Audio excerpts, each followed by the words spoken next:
steeled itself to a whisper.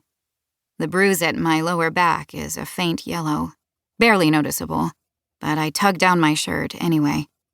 I keep my left hand in my sweatshirt pocket, and as long as I don't jostle it, my arm doesn't hurt.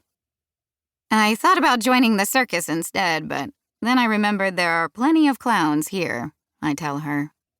I practiced the joke on the way here, terrible as it was. Fine-tuned it, orchestrating just the right facial expression and tone of voice. I shouldn't have bothered. Veronica is my favorite person in the world, but she isn't exactly observant. It's supposed to rain later, so we'd better get moving if we want to get it done before classes start, Veronica says, jerking a thumb over her shoulder. Halfway across the lawn, Ruth and Zoya stand together in a pose of expectant waiting. Ruth raises a hand to wave.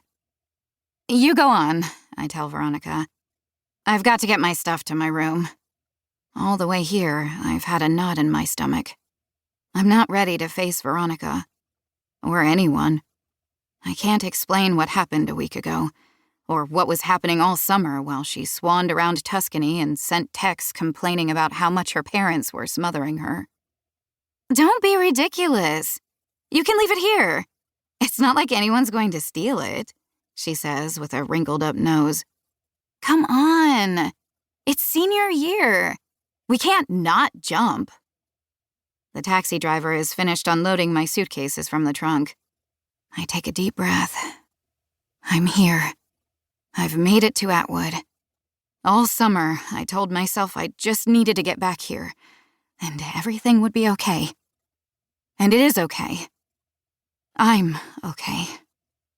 Help me drag my stuff up on the sidewalk, at least, I say brightly. Veronica groans at the prospect of physical labor, but obliges. She practically flings my roller bag onto the grass. I move more cautiously, forced to pick up each bag one-handed, still aware of the random aches and pains that ambush me when I move the wrong way.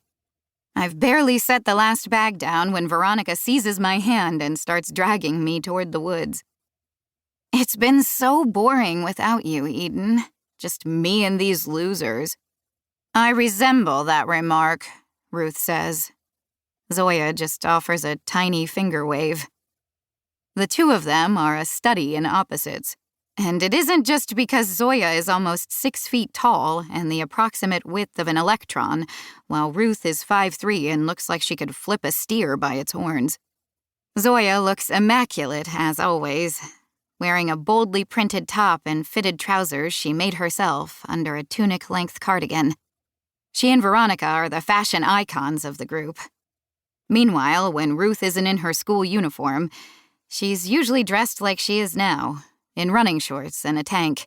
And according to Veronica, I have the fashion instincts of a 19th century governess, tragically orphaned and tasked with caring for 2 polite but unsettling British children. Why'd you show so late? You're usually the first one here, Veronica says. I had some stuff to deal with at home, I say. I paid to have my ticket changed to give the bruises time to heal. Everything all right? Zoya asks softly. I don't quite meet her eyes as I shrug. I'm here now. The rest of the world doesn't need to exist, at least for a few months. That's right. You're finally here, and we can finally jump, Veronica says with pleasure. Say that a little louder, won't you? Ruth says, rolling her eyes. You mean I shouldn't talk about how we're going to jump the Narrow? Veronica shouts. A few people glance toward us, including Mr. Lloyd, our English teacher, but there are no answering shouts of alarm or any rush to clap us in irons. Technically, jumping the Narrow is forbidden, and the teachers are supposed to stop you if they catch you, but they never try to catch you. Most of them did it too, back in the day. Could you please... not, Zoya says with a little burr of irritation. If she and Ruth are opposites, she and Veronica sometimes clash because they're too similar. Both tall and willowy, the kind of build you could drape a potato sack over and call it high fashion. Not that they ever would. since both of them